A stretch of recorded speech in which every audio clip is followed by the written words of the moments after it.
PHA, PHA, PHA.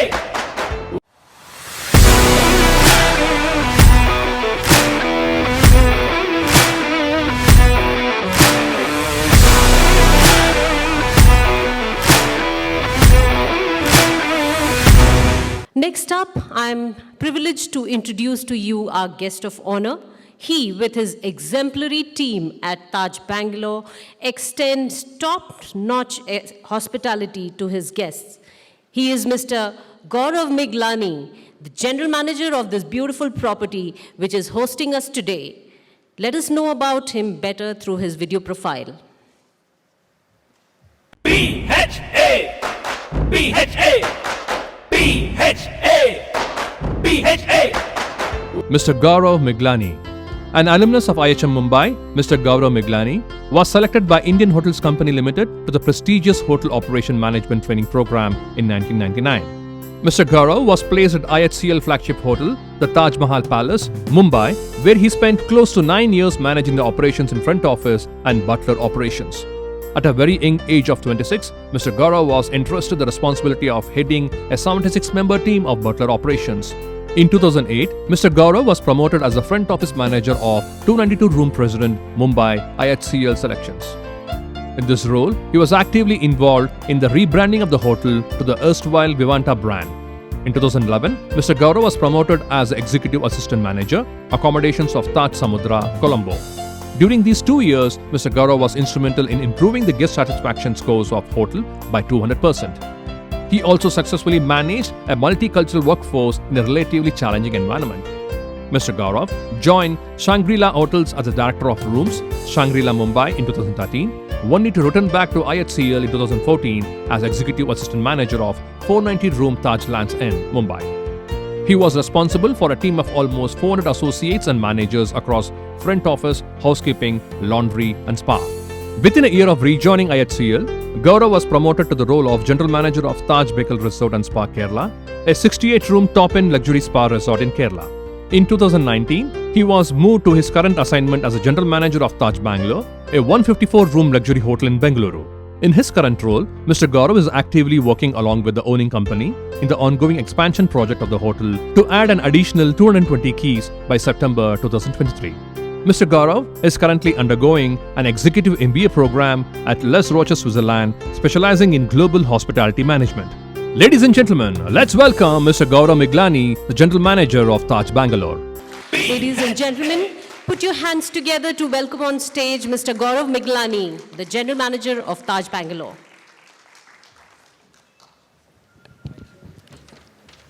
Morning, ladies and gentlemen. Absolute pleasure to welcome you all to Taj Bangalore.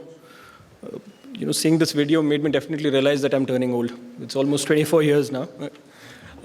Jokes apart, but in my professional journey of almost 2.5 decades now, I've had the greatest respect for the housekeeping fraternity.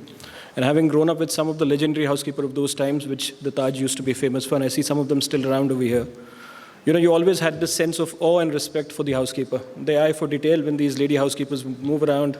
One of the hands would always move on top of every surface to see if there was dust. Some of them even wearing white gloves to see if, the place was as clean as it should be. And I always wondered, is this a separate breed of people that has such a great eye for detail? And I think the greatest challenge that is there in front of all of us today as hoteliers is how should we keep this breed of people going on? How do we create these legendary housekeepers again? How do we ensure that there's continued interest in the housekeeping department?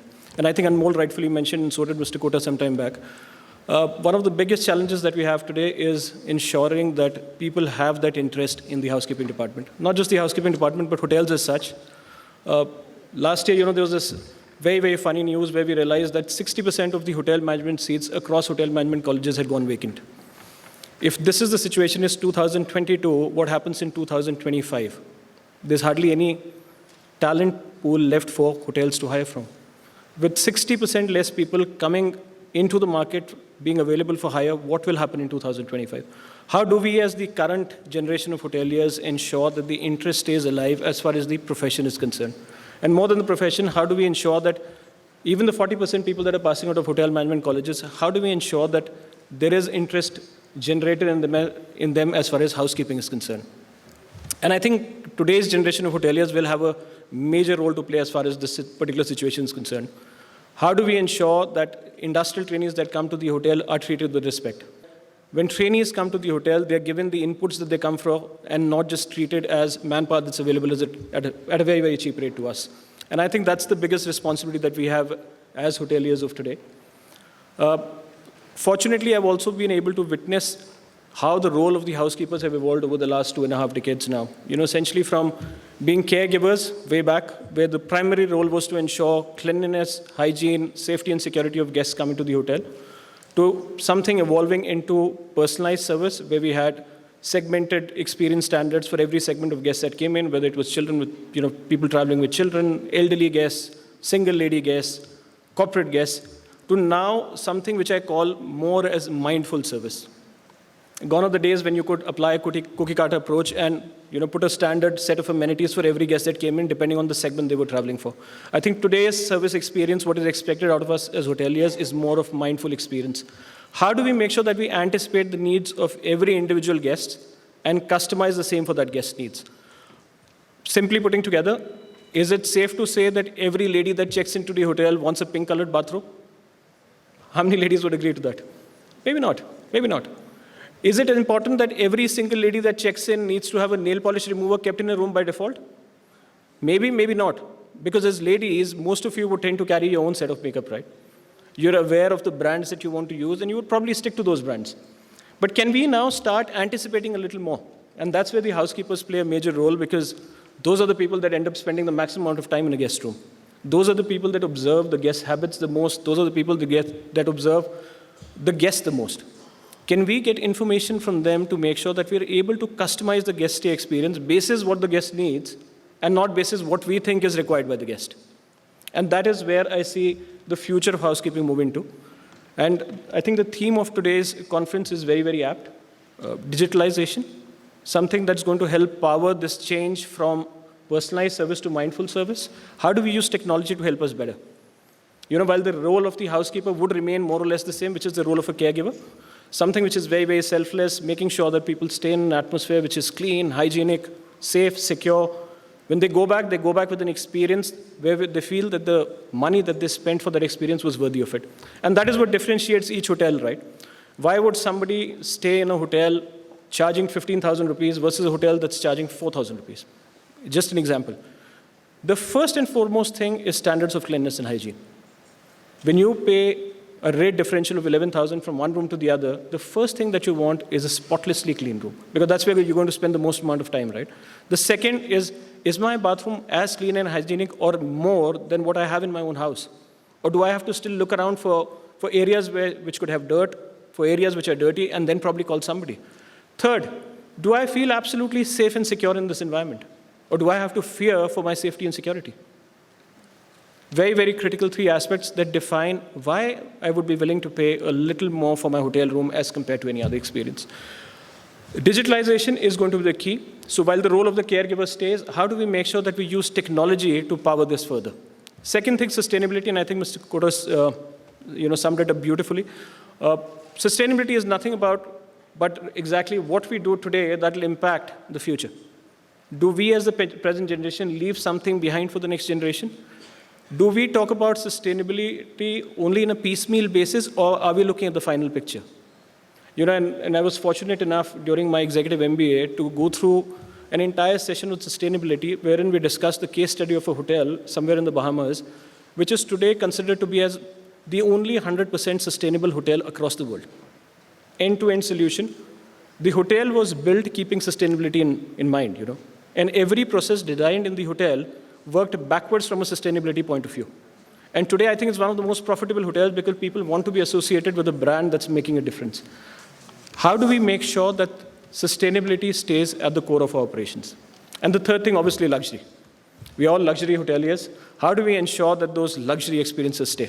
And how do we ensure that when guests go back, they go back with an experience that they remember forever? And a big thank you to Ms. Jayashree Nagaraj and the PHA team for ensuring that we become a part of this important event today. And thank you for giving us the opportunity to host this. I wish you all a wonderful day of conference here. And my team and I would be around to make sure that you're absolutely comfortable. Thank you. you, sir. Please stay back. Thank you. There's a lot of food for thought in your address, sir. May I request Ms. Jayashree Nagraj to please felicitate Mr. Gaurav Miglani on stage.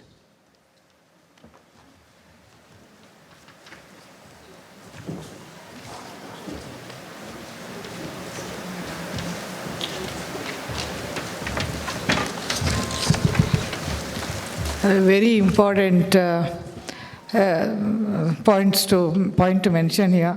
Our heartfelt gratitude to Mr. Gaurav and the team.